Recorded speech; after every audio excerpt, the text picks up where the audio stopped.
Can you hear Good me? morning. Good morning, sir. Good morning, good morning, good morning Yes, everyone. sir, सुन रहे हैं। जी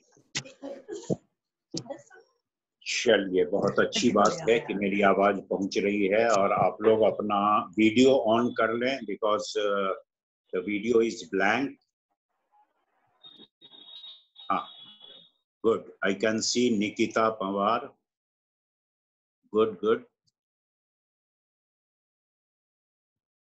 जी। तो फिर मैं शुरू करूं? Shall I start? Good morning sir. Good morning, good morning. मैं शुरू करूं? कैसे हो सर? Yes sir. हाँ ठीक है, ठीक है, वेरी गुड।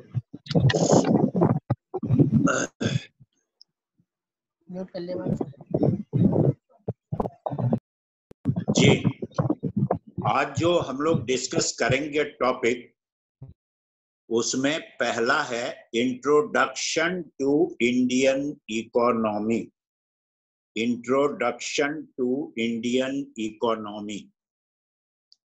इंडियन इकोनॉमी के बारे में आप लोगों को कुछ पता है? इंडियन इकोनॉमी के बारे में कि इंडियन इकोनॉमी किस स्थिति से अभी गुजर रही है?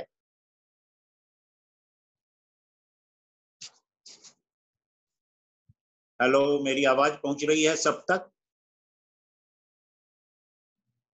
मेरी आवाज आप लोग सुन पा रहे हैं? Yes sir. हाँ, Yes, sir. तो बताएं आप लोग कि इंडियन इकोनॉमी अभी किस स्थिति से गुजर रही है?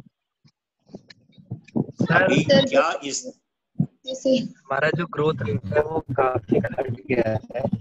अभी जो मूडीज है उसने ये अनुमान लगाया कि भारत की जो इकोनॉमी है वो इस साल मतलब 0% रहेगी ग्रोथ रेट। अच्छा, और कोई बता सकता है? और कोई?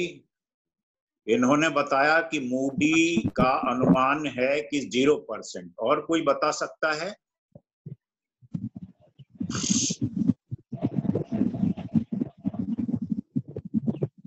जी, अभी जो भी अनुमान आ रहे हैं, हमारे जीडीपी ग्रोथ की जो अनुमान आ रहे हैं अभी, वो बहुत ही निराशा। भाई, तुम लोगों का माइक कुछ ऐसा है कि बहुत खड़खड़ खड़खड़, ज्यादा तुम लोग आवाज मत करना माइक का, फिर वो सुनाई नहीं देता है ठीक से। तो अभी जो अनुमान है वो ये कि भारतीय अर्थव्यवस्था, Indian economy is passing through a very very tough time. It's a situation of crisis.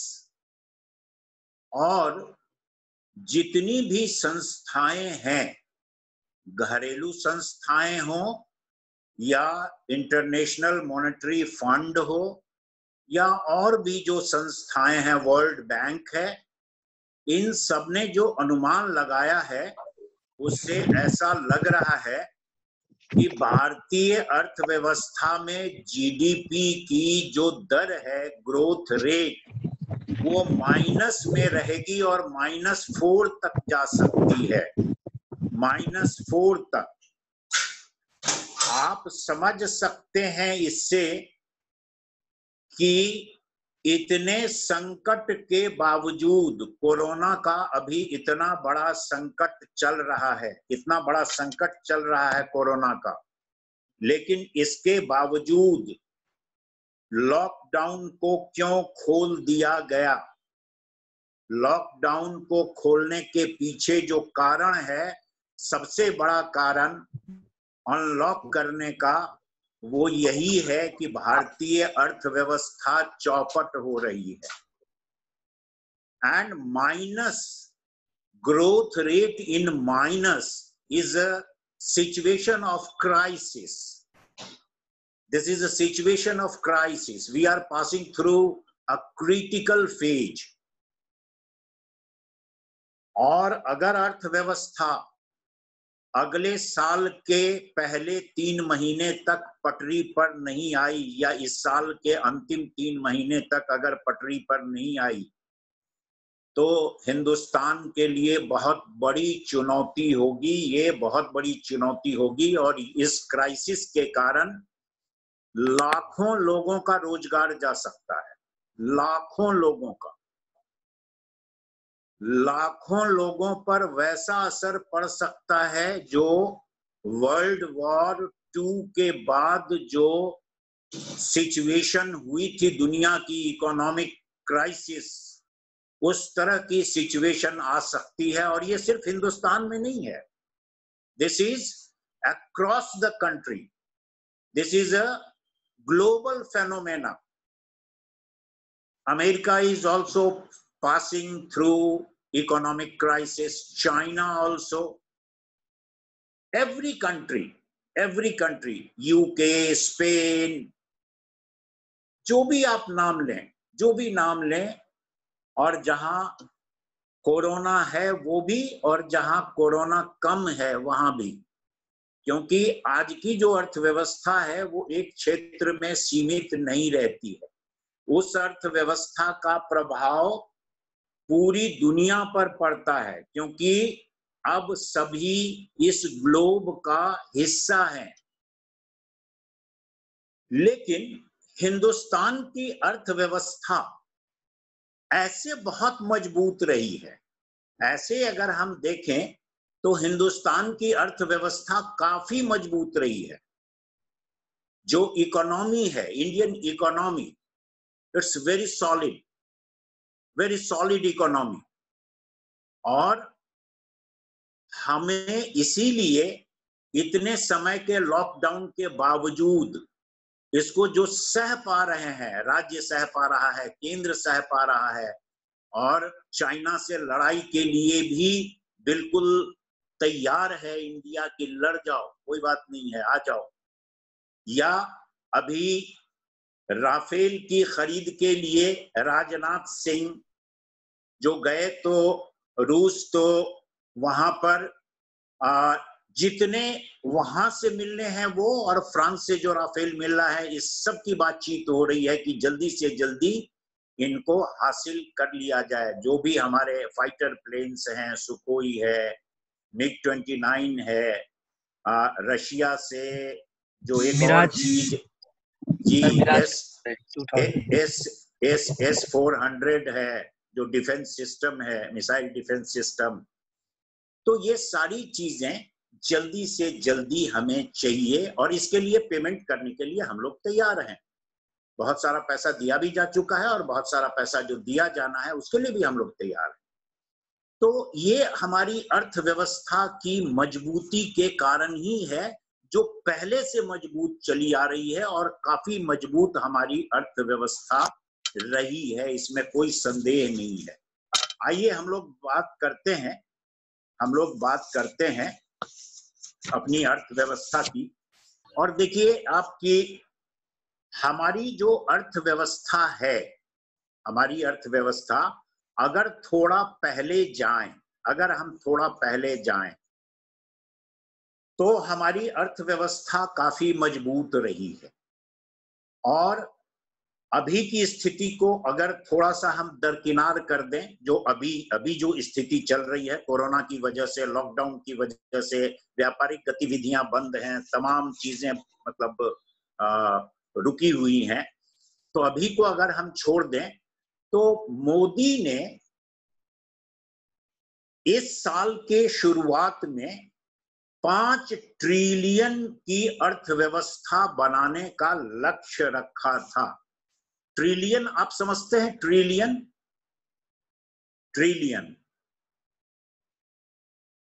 5 trillion economy. Yes, sir. 10 to the power 12. 10 to the power 12. Okay. Yes, sir. Okay. And what is billion? And what is million? Million से शुरू करते हैं। million, MI, million. Million कितना होता है? 1 million 10 lakh. Million 10 lakh होता है sir. 10 lakh. 10 lakh, ठीक है। तो जो ट्रिलियन है वो 1,00,000 करोड़ होता है, ट्रिलियन 1,00,000 करोड़, और इसमें 12 जीरो होते हैं, 12 जीरो आगे आप लगा दें तो उतना हो जाएगा वो। तो हमारी जो इकोनॉमी का साइज है, I am talking about the size of the economy. देखिए यूएस की इकोनॉमी 17.95 ट्रिलियन डॉलर, 15 की बात मैं कर रहा हूं, 2015 की, 2015 यूएस का 17.95।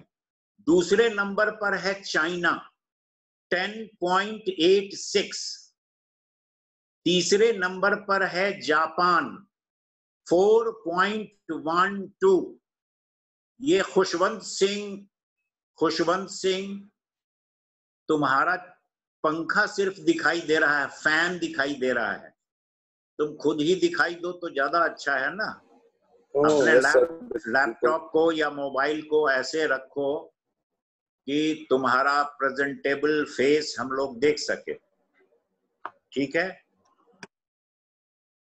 तो चाइना का ये है, जापान का है 4.12, तीसरे नंबर पर जापान, जर्मनी 3.25, यूके 2.85, फ्रांस 2.42, और उसके बाद इंडिया का स्थान 2015 में आ रहा था और इंडिया था 2.07 ट्रिलियन। ट्रिलियन डॉलर, ये डॉलर में है, ट्रिलियन डॉलर, ठीक है। यानी 2,00,000 करोड़ से अधिक, मतलब लगभग 2.25 करोड़, लगभग। ये इसको मोदी ने, मतलब हमारा जो स्थान था 2015 में 7वां स्थान था, 7th पोजीशन दुनिया में। मोदी ने इसे कहा कि हम ऐसा करेंगे, और जो हम कर रहे हैं उसके चलते हमारी अर्थव्यवस्था 2.07 से बढ़कर 5 ट्रिलियन की हो जाएगी, यानी 2 गुने से भी ज्यादा बड़ी अर्थव्यवस्था हो जाएगी। और ये बात एक हद तक सही भी थी, क्योंकि हम जिस तरीके से बढ़ रहे थे उसमें 2020 की बिल्कुल शुरुआत में या 2019 के अंत में आप कह सकते हैं, क्योंकि 2020 का जो होता है वो 19 के समय का प्रोजेक्शन होता है, तो उसमें 5th लार्जेस्ट इकोनॉमी हम लोग बन गए थे और फ्रांस और यूके को हमने पीछे छोड़ दिया था। 2020 की 22 फरवरी को जो रिपोर्ट आई, और ये report IMF, international monetary fund, जो कि अंतरराष्ट्रीय संस्था है और जो सबको कर्ज देती है, पूरी दुनिया में अनेक देशों को अनेक मदों में कर्ज देती है, जैसे वर्ल्ड बैंक देता है। तो IMF का एक वो है जो रिव्यू करता रहता है, उसका नाम है वर्ल्ड इकोनॉमिक आउटलुक, और ये हमेशा जारी करते हैं, हर साल जारी करते हैं अपना, कि किसकी अर्थव्यवस्था किस तरफ जा रही है और क्या प्रोजेक्शन है या क्या अभी तक चल रहा है, ये जारी करते हैं। तो 22 फरवरी 2020 माने इस साल के शुरुआत में जो रिपोर्ट आई थी कोरोना के पहले, वो था कि हम लोग 5वीं इकोनॉमी बन गए थे, यानी यूके और फ्रांस को हम लोगों ने दरकिनार कर दिया था, उससे हम ऊपर आ गए थे, ब्रिटेन से और फ्रांस से, और हमारे ऊपर 4 देश थे, यूएस, चाइना, जापान और जर्मनी। ये 4 देश थे और 5वीं लार्जेस्ट इकोनॉमी जीडीपी के टर्म्स में हम लोग बन गए थे, यानी इंडिया बन गया था। आप इसको लिखते जाएं तो ये आपके काम आएगा, क्योंकि जब आप इंडियन इकोनॉमी की चर्चा करेंगे तो ये सारी चीजें बहुत महत्वपूर्ण हैं, ये सारी चीजें महत्वपूर्ण हैं। इसलिए सिर्फ प्रवचन सुनने के बजाय आप अगर पॉइंट्स लिखते जाएंगे तो आपको भविष्य में फायदा होगा। आपके पास पेन और कागज है? Do you have it? But I do not see anyone. जी sir. But I do not see anyone taking Yes, notes. sir, I have. Oh, you are taking. Okay, good. Very good. Very good. तुम्हारा एक साथी तो बगीचे में बैठा हुआ है और वो इधर से उधर टहल रहा है, और उसका नाम है हिमांशु। तो हिमांशु तो नोट ले ही नहीं सकता क्योंकि वो टहल रहा है बगीचे में। बट एनीवे, ठीक है। तो इसे जब 5 ट्रिलियन का बनाने लिख का, रहा हूँ सर, लिख रहा हूँ, बैठा हुआ हूँ, लिख रहा हूँ। अच्छा बैठे हुए हो, तो मैंने तो तुम्हें टहलते हुए देखा था। वो काम से मैं चला गया था ना, मैं नोट लिख रहा हूँ। अच्छा अच्छा, वो कृष्ण जी जैसे बगिया में टहलते रहते थे अपनी बांसुरी लेके। चलिए, तो ये जो हमारी व्यवस्था है इसमें देखिए 2 चीजें हैं, 3 चीजों को हमें देखना पड़ता है। एक है नेशनल इनकम, जो राष्ट्रीय आय है।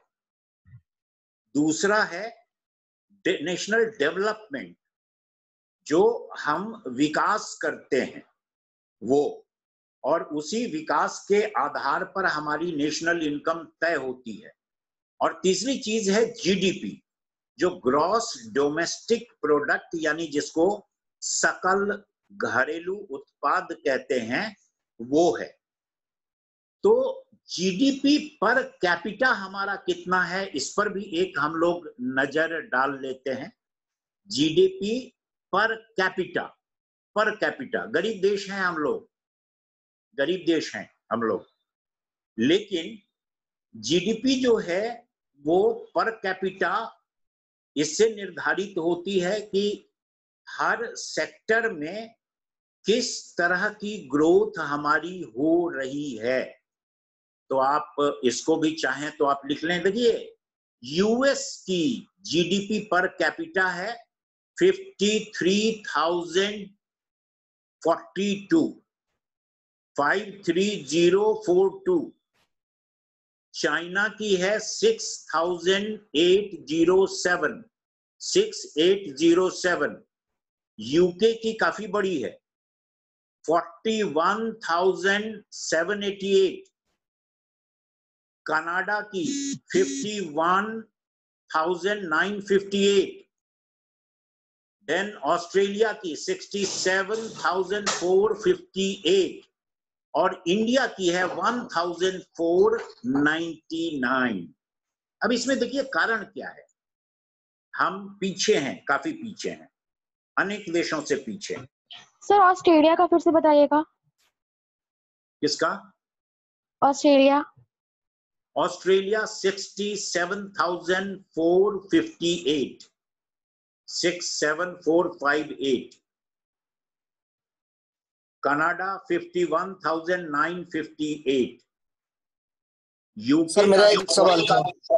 हाँ हाँ, पूछो। सर इसमें ये हुआ था कि अगर 2024 या 25 तक हमें 5 ट्रिलियन इकोनॉमी बनना है तो उसके लिए हमारा जो जीडीपी रेट है वो 10.5 के करीब। हाँ, आ रही है मेरी आवाज से? हाँ, मैं सुन रहा हूँ, तो सुन रहा हूँ। सर इंडियन एक्सप्रेस का एक आर्टिकल पढ़ा था मैंने, तो उसमें ये लिखा हुआ था कि 2024-25 तक यदि हमें 5 ट्रिलियन इकोनॉमी बनना है तो उसके लिए जीडीपी ग्रोथ रेट है साढ़े के होना चाहिए और अभी हमारा जो है 4.5 के करीब है। तो क्या ये टेक्निकल अभी पॉसिबल है कि हम 5 ट्रिलियन 2024 नहीं में हो नहीं, जाएंगे? अभी तो हमारा इतना भी नहीं है। अभी तो हम 0 पर हैं और हमारा यस निगेटिव हो सर। जाएगा, -4 हो जाएगा हमारा आने वाले समय में। ये जो मैं तो ये आपको पॉसिबल बता है रहा सर हूँ, कि 5 ट्रिलियन हो जाएंगे हम? हाँ, ये जो मैं अभी आपको बता रहा था वो जीडीपी पर कैपिटा यानी प्रति यस सर। व्यक्ति क्या बढ़ रहा है वो मैं बता रहा था। हाँ, तुम्हारा जो सवाल है कि क्या ये संभव है? संभव है। हम लोग देखिए एक समय 8.8 तक जा चुके हैं, हम लोग थोड़ा यस सर। उससे भी ऊपर जा चुके हैं। तो हाँ, 10 मनमोहन का सिंह या सरकार है। 10 का या 10.5 का आंकड़ा प्राप्त करना, जैसे 2014-15 में हमारी स्थिति काफी अच्छी थी, हम 7.7 थे। अभी मैं आऊंगा उस पर। तो 7.7% हमारा चल रहा था। लेकिन जो पिछला वर्ष रहा है उसमें औद्योगिक उत्पादन जीएसटी जो लागू हुआ उसके कारण औद्योगिक उत्पादन पर काफी असर पड़ा। और जो औद्योगिक उत्पादन पर यानी इंडस्ट्रियल प्रोडक्शन पर जो असर पड़ा है, adverse effect, so because of that, और मेन उसमें इंडस्ट्री का ही है, इंडस्ट्रियल प्रोडक्शन, वो क्योंकि कम हो गया इस वजह से हम काफी पिछड़ गए वहां। और हमारा 5 के आसपास हो गया था, 5 के भी नीचे चला गया। Yes sir. तो इसकी देखिए कभी कभी ऐसा होता है, लेकिन फिर अगर अर्थव्यवस्था आपकी अंदर से मजबूत है, मैं यही बात, ये दोनों बात को समझने की जरूरत है। अंदर से मजबूत अर्थव्यवस्था और जीडीपी ग्रोथ का ऊपर नीचे होना, ये दोनों दो बातें हैं। अगर अर्थव्यवस्था अंदर से मजबूत है तो जीडीपी आपकी अगर कम भी हो जाती है तो आगे सुधर सकती है। लेकिन अगर वो अर्थव्यवस्था अंदर से मजबूत नहीं है तो जीडीपी आपकी कितनी भी सुधरेगी तो बहुत ऊपर नहीं जा सकती है। तो इस बात को हमें समझने की कोशिश करनी चाहिए, क्योंकि जो जीडीपी हमारी है वो बहुत अच्छी रही है और अभी जो प्रोजेक्शन है हमारा वो भी ठीक है। प्रोजेक्शन मतलब वर्तमान परिस्थितियों को देखते हुए, अभी तो ये संकट कोरोना का कब तक रहेगा, इंडस्ट्रियल प्रोडक्शन या और सब जो है सर्विस सेक्टर, ये सब किस तरह का रहेगा, इस पर बहुत कुछ डिपेंड करता है। देखिए सर्विस सेक्टर हमारा पूरा चौपट हो चुका है अभी कोरोना काल में। सर्विस सेक्टर का मतलब है कि जो सर्विसेज हैं, होटल है, कोई बाहर घूमने भी नहीं जा रहा है, हवाई जहाज है, रेलवे है, फिर टैक्सी है, घूमने फिरने की जगह है, तो ये सारा जो है ये ठप पड़ा हुआ है। और सर्विस सेक्टर तो बिल्कुल चौपट हो गया है। इंडस्ट्रियल सेक्टर भी पूरा थम गया, पहिया रुक गया उसका। तो बचा क्या? एग्रीकल्चर सेक्टर सिर्फ बच रहा है बस। तो ऐसे में हमारी इकोनॉमी तो अभी माइनस में, माने ग्रोथ माइनस में तो जाएगी ही जाएगी। लेकिन आगे जो प्रोजेक्शन किया गया है उसके बारे में मैं अभी बताऊंगा थोड़ी देर में। और 10 का ऐसा नहीं है कि 10 का ग्रोथ रेट प्राप्त करना बहुत आसान है, लेकिन ये भी नहीं है कि 10 का ग्रोथ रेट असंभव है। हम प्राप्त कर सकते हैं, लेकिन उसके लिए बहुत सारी चीजें चाहिए। और वो चीजें हम क्या जुटा पाएंगे, ये बहुत बड़ा सवाल है, बहुत बड़ा सवाल है। आप देखिए इंडिया का डेवलपिंग मार्केट इकोनॉमी है। इंडिया की जो इकोनॉमी है वो डेवलपिंग मार्केट इकोनॉमी है। वर्ल्ड का 5वां लार्जेस्ट इकोनॉमी है। हमारी जो परचेजिंग पावर है इंडिया की एवरेज परचेजिंग पावर वो तीसरे स्थान पर हैं हम, क्योंकि इतना बड़ा देश है तो उसमें इतने सारे खरीदार हैं, 130 करोड़ खरीदार हैं, इसलिए third largest purchasing power India के पास है, यानी क्रय शक्ति जिसको हिंदी में कहते हैं क्रय शक्ति, वो तीसरे स्थान पर हैं हम। और इसीलिए हमसे कोई भी पंगा लेना नहीं चाहता है, न रूस लेना चाहता है, न अमेरिका लेना चाहता है। देखिए आप, अमेरिका हमसे क्यों दोस्ती चाहता है, फ्रांस हमसे क्यों दोस्ती चाहता है, अमेरिका हमसे क्यों दोस्ती चाहता है, यहां तक कि जो मुस्लिम कंट्रीज हैं जिनकी तरफ पलक पांवरे बिछाए हुए पाकिस्तान रहता है और वो कहता है कि हमें सहायता करो, हमें सपोर्ट करो, लेकिन फिर भी वो इंडिया को सपोर्ट करता है। क्यों? Because of the purchasing power of India. We are a very big market, we are a very big market, और हमें इग्नोर करने की ताकत आज किसी में नहीं है, किसी देश में नहीं है, दुनिया के किसी देश में।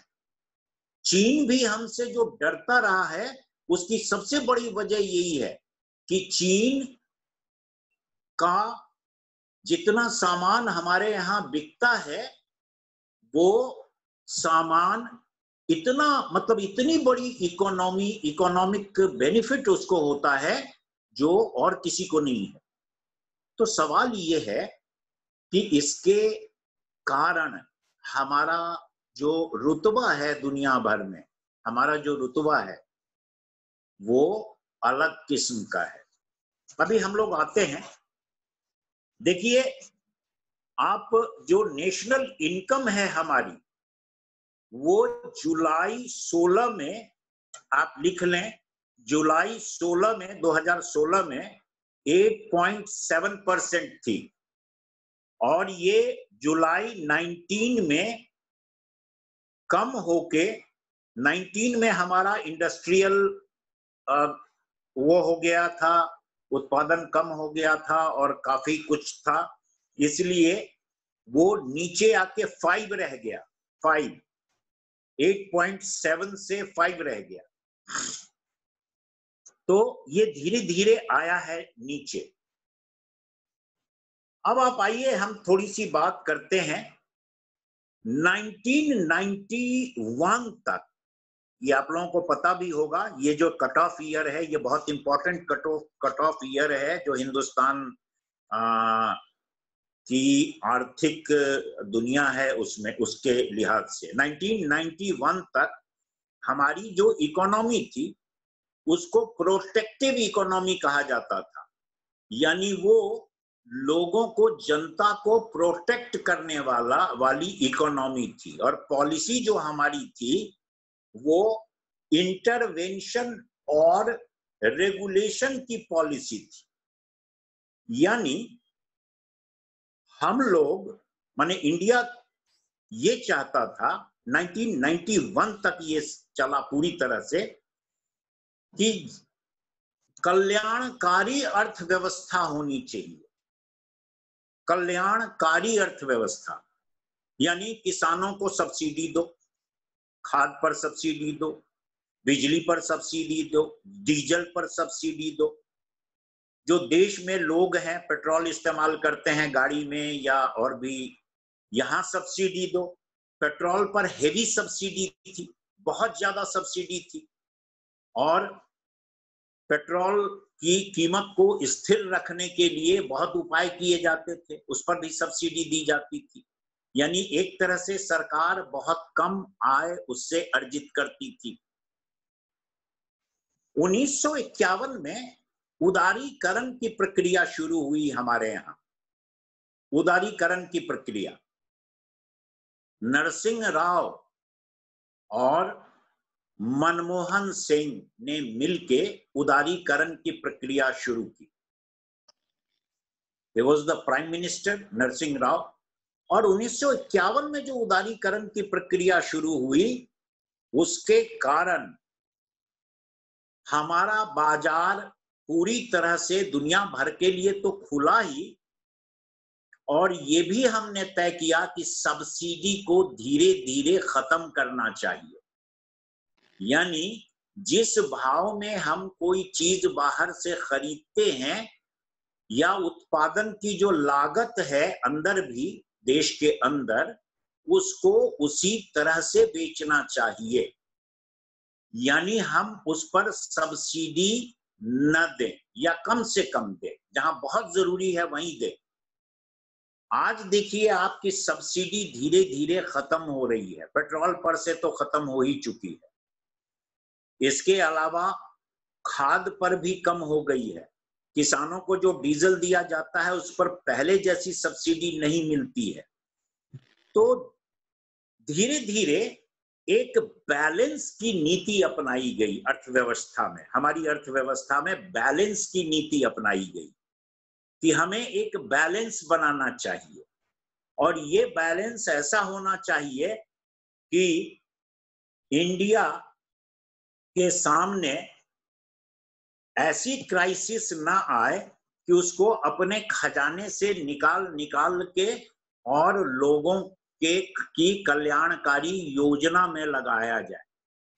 कल्याणकारी योजना का मतलब है, पहले हम वेलफेयर स्टेट कहते हैं उसको, वेलफेयर स्टेट, यानी लोगों का कल्याण करो।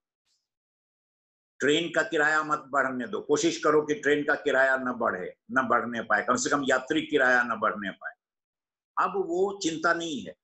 अब यात्री किराया सिर्फ आपको चुनाव के समय में आप देखेंगे कि कंट्रोल रखा जाता है, अदरवाइज उसको बढ़ाने में अब बहुत ज्यादा परहेज नहीं है। थोड़ा सा है अभी भी, धीरे धीरे वो आगे जाके खत्म होगा। लेकिन स्थितियां बदली हैं।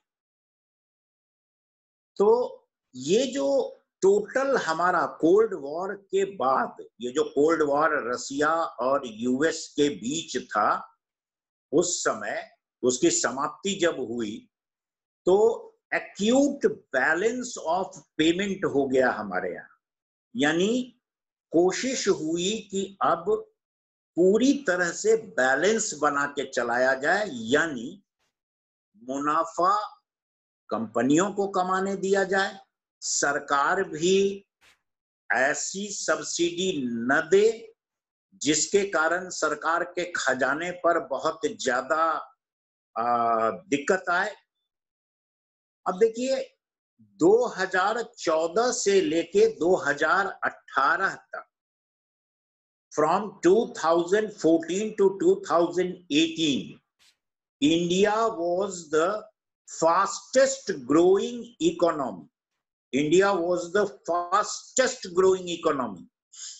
और 21st सेंचुरी की शुरुआत में हमारा जो जीडीपी रेट था, इट वॉज 6 to 7% एवरेज जो रेट था 6 to 7% जीडीपी।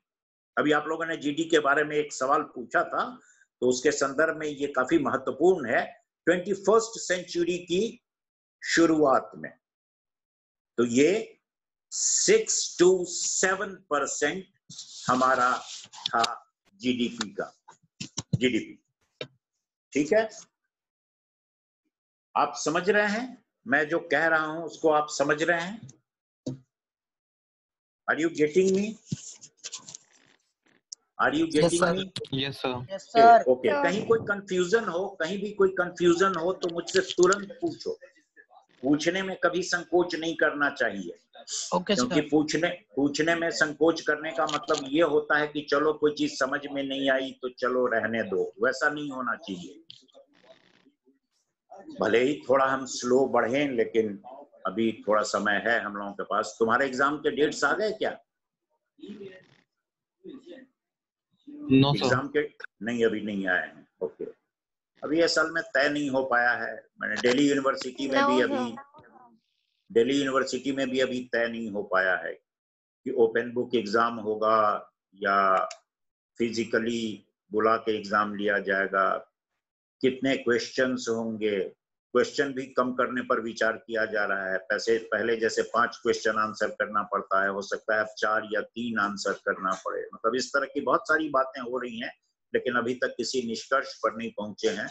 और ओपन बुक एग्जामिनेशन का मतलब होता है कि आप घर बैठे एग्जामिनेशन दें और उसका फिर उसी तरह से असेसमेंट हो। इसके पहले तो विचार किया जा रहा था, जब लॉकडाउन नहीं खुला था तो विचार किया जा रहा था कि एग्जामिनेशन को न कंडक्ट करवा के ऐसा किया जाए कि जो परफॉर्मेंस क्लास में रही है उसी के आधार पर उनको प्रमोट कर दिया जाए।